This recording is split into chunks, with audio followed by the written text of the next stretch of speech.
नमस्कार दोस्तों, CTET paper 2 language first Hindi की आपको आंसर की बताऊंगा, वो भी 100% सटीक आंसर की। यहाँ पर दोस्तों सबसे पहले आपसे पैसेज वाले प्रश्न पूछे गए थे। यहाँ पर क्वेश्चन पहला, कौन सा साहित्य कालजयी साहित्य बन जाता है? इस क्वेश्चन का राइट आंसर 4 विकल्प। जो विखरते सिद्धांतों की चिंता करे, ऐसा कवि जो कि विखरते सिद्धांतों की चिंता करता है वही साहित्य कालजयी साहित्य बन जाता है। अगला प्रश्न यहाँ पर पूछा गया था, कालजयी से तात्पर्य क्या है? जो कि हर काल में प्रासंगिक हो, वही क्या होता है? कालजयी से तात्पर्य होता है। ठीक है ना। यहाँ पर अगला प्रश्न पूछा है 93 नंबर का, किस तरह के साहित्यकारों की आवश्यकता हर युग में बनी रहती है? यहाँ पर इस क्वेश्चन का राइट आंसर होगा आपका, जो समाज को जागरूक करते हैं, ऐसे साहित्यकारों की आवश्यकता हर युग में बनी रहती है।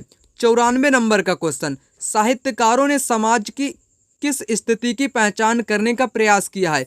इन्होंने दोस्तों पहचान किया है पतन की ओर जाता हुआ समाज। आपके यहाँ पर पैसेज में दिया गया है पतन की ओर जाता हुआ समाज। ठीक है। गद्यांश के अनुसार साहित्य किस तरह की चिंता झलकती है? इसमें दोस्तों झलकती है मूल्य के बिखरने की। किसके? मूल्य के बिखरने की चिंता झलकती है। यहाँ पर 93 नंबर का प्रश्न, विश्रृंखलित में प्रत्यय है, विश्रृंखलित में प्रत्यय है इत प्रत्यय, यानी कि विश्रृंख प्लस इत क्या बनेगा? विश्रृंखलित बनेगा। समाज के बदतर होने की स्थिति वाक्य में रेखांकित मतलब कि शब्द का अर्थ क्या होगा? वदतर। वदतर सभी लोग जानते हो, इसका मतलब होता है बद से वदतर, यानी कि अत्यधिक बुरा, अत्यधिक बुरा। यहाँ पर 98 नंबर का प्रश्न पूछा है, विश्वास शब्द का अर्थ। विश्वास शब्द का अर्थ होता है निश्चित धारणा। यहाँ पर 4 विकल्प करेक्ट होगा। समाज को गति कौन प्रदान करता है? समाज को गति प्रदान करता है साहित्य, यानी कि यहाँ पर साहित्य की बात कही गई है। निम्नलिखित पद्यांश को पढ़कर पूछे गए प्रश्न आपको यहाँ पर देने हैं। यहाँ पर आपका पद्यांश दिया गया था, दिव सावसान का समय, मेघमय आसमान से उतर रही है वह संध्या सुंदरी परी सी, धीरे धीरे धीरे, तिमिरांचल में चंचलता का नहीं कहीं आभास, मधुर मधुर। आगे यहाँ पर देखते हैं, आगे यहाँ पर ये पूरा आपका पैसेज दिया गया है, जहाँ पर मधुर मधुर दोनों उसके अधर, किंतु जरा गंभीर नहीं उनमें हास्य विलास, हंसता है केवल तारा एक, यानी कि तारा केवल हंसता है, गुथा हुआ उन घुंघराले काले काले बालों के, हृदय राज की रानी का हो करता अभिषेक। चलिए अब करते हैं क्वेश्चन की बात। दिव सावसान का अर्थ यहाँ से मतलब कि संधि विच्छेद आपसे पूछा है, यानी कि दिवस। यहाँ पर होगा दिवस प्लस आबसान, दिवस प्लस आबसान। दिवस का मतलब होता है दिन, आबसान यहाँ पर इसके साथ होगा। 4 विकल्प करेक्ट होगा। यहाँ पर पूछा पद्यांश में किसका चित्रण हुआ है? पद्यांश में दोस्तों प्रकृति का चित्रण हुआ। किसका? प्रकृति का चित्रण हुआ है। हर पेपर में क्वेश्चन के विकल्प चेंज कर दिए गए हैं, कहीं का क्वेश्चन कहीं रख दिया गया है, यानी कि हर सेट का जो पेपर है वो अलग होगा, परंतु क्वेश्चन आपको सेम मिलेंगे। ठीक है। यहाँ पर अगला प्रश्न पूछा गया था आपसे, क्या पूछा गया था? हृदय राज की रानी किसके लिए प्रयुक्त हुआ है? ये दोस्तों ये किसके लिए? हृदय राज की रानी ये संध्या के लिए, यानी कि रात्रि के लिए यहाँ पर प्रयुक्त हुआ है। यहाँ पर संध्या सुंदरी किस तरह के आकाश में उतर रही है? ये बादलों से भरे आकाश में उतर रही। आप पैसेज पढ़ोगे तब आपको मालूम पड़ेगा। किसके हंसने की बात कही गई है? यहाँ पर तारे की हंसने की बात कही गई है।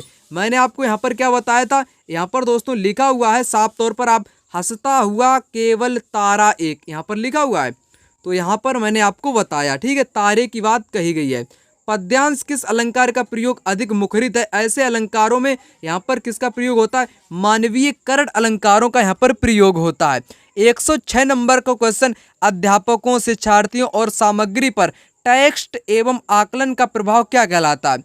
ये दोस्तों कहलाता बासबैक इफेक्ट, यानी कि भाषा परीक्षण का प्रभाव। क्वेश्चन नंबर 107 यहाँ पर पूछा गया था, विद्यालयों को योगात्मक द्विभाषावाद का अनुसरण करना चाहिए क्योंकि यह दोस्तों बच्चे की संस्कृति और भाषा को महत्व देता है। पहला वाला विकल्प 100% राइट यहाँ पर दिया गया है। 108 नंबर का क्वेश्चन, भाषागत कार्य जैसे स्वर शैली के बाद यहाँ पर क्या है? स्वर शैली हो गया, तान हो गया, बलाघात हो गया और लय को क्या कहा जाएगा? इसको दोस्तों कहेंगे, क्या कहेंगे? प्रशासनिक अध्यादेश प्रेगमेटिक कहेंगे, क्या कहेंगे, प्रेगमेटिक कहेंगे। यहाँ पर ये वाला यहाँ पर बिल्कुल नहीं आंसर माना जाएगा। ध्वन्यात्मकता, ठीक है, यहाँ पर स्वर शैली हो गई, तान हो गया, वलाघात हो गया, लय, इनको क्या कहते हैं, प्रेगमेटिक यहाँ पर कहेंगे, ठीक है ना। यहाँ पर अगला प्रश्न है 109 नंबर वाला, भारत में भाषाओं के बारे में कौन सा कथन सही नहीं है, गलत वाला आपको यहाँ पर बताना है। भारत के संविधान के अनुसार अंग्रेजी सह राजकीय भाषा है, बिल्कुल करेक्ट है। भारत के संविधान की 8वीं अनुसूची में 22 भाषाएं हैं, बिल्कुल करेक्ट है। संस्कृत आधुनिक भारतीय भाषा है, क्या दोस्तों संस्कृत आधुनिक भारतीय भाषा है? नहीं दोस्तों, ये ऐसी भाषा नहीं है, आधुनिक में काम नहीं आती है। हिंदी भारतीय उपमहाद्वीप के लोक भाषा लिंग्वा फ्रांका है, यानी कि ये यहाँ पर करेक्ट है। थर्ड वाला यहाँ पर इस क्वेश्चन का बिल्कुल राइट उत्तर होगा, गलत वाला आपको बताना है, गलत तीसरा यहाँ पर दिया गया है। 110 नंबर का क्वेश्चन, भाषा की कक्षा में विद्यार्थी अध्यापक के निर्देशन में समूह बनाकर दिए गए टॉपिक पर एक विज्ञापन प्रस्तुत करते हैं, इस तरीके से भाषा सीखना क्या कहलाता है? ये दोस्तों कहलाता है सहयोगात्मक अधिगम। क्या कहलाएगा? सहयोगात्मक अधिगम। एक अध्यापक ने बच्चों को रेस्टोरेंट से जुड़ी शब्द संपदा से परिचित कराने का काम दिया। इस पाठ का उद्देश्य क्या होगा?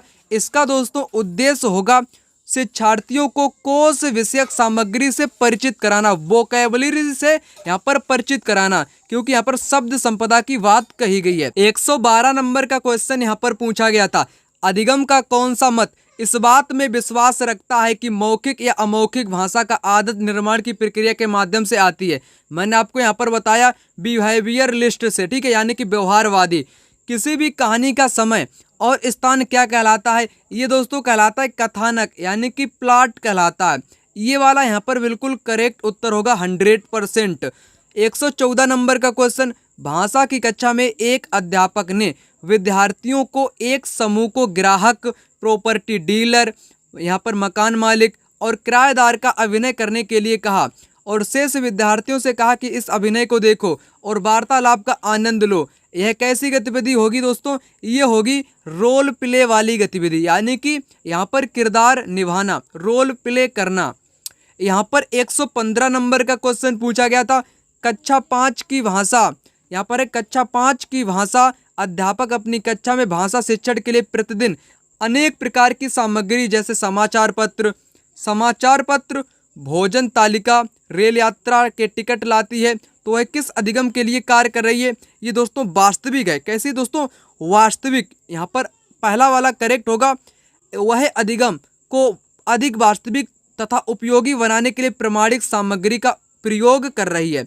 116 नंबर का क्वेश्चन, किसी श्रवण से जुड़ी गतिविधि के लिए योजना बनाते समय कौन सा महत्वपूर्ण कारक नहीं है? नहीं वाला आपको बताना है। रिकॉर्डिंग को थोड़ा सा रोकना, पॉज देना, बोलने की गति, ये भी डिपेंड करेगी, दोनों डिपेंड करेंगे।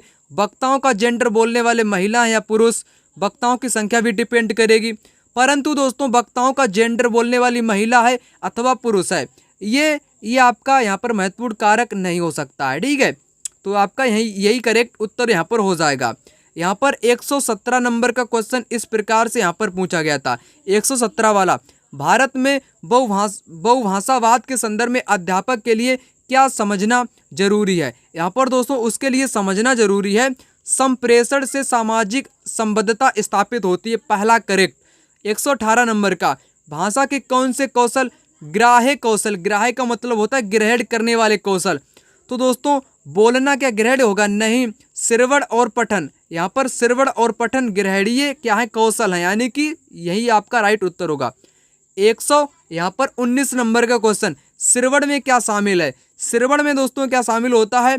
इसमें शामिल होता है ध्वनियों की पहचान करना और उनसे अर्थ निकालना, यानी कि 4 विकल्प करेक्ट होगा। यहाँ पर पूछा गया था आपसे 120 नंबर वाला क्वेश्चन, जो कि यहाँ पर आपको करना क्या था? यहाँ पर मिलान करना था, जो कि यहाँ पर क्वेश्चन आपका कट चुका है दोस्तों, ठीक है। इसके लिए माफ़ी यहाँ पर आप लोगों से चाहूँगा। इस वीडियो को शेयर करो, लाइक करो, कमेंट करो। मिलते हैं दूसरी वीडियो में, तब तक के लिए धन्यवाद।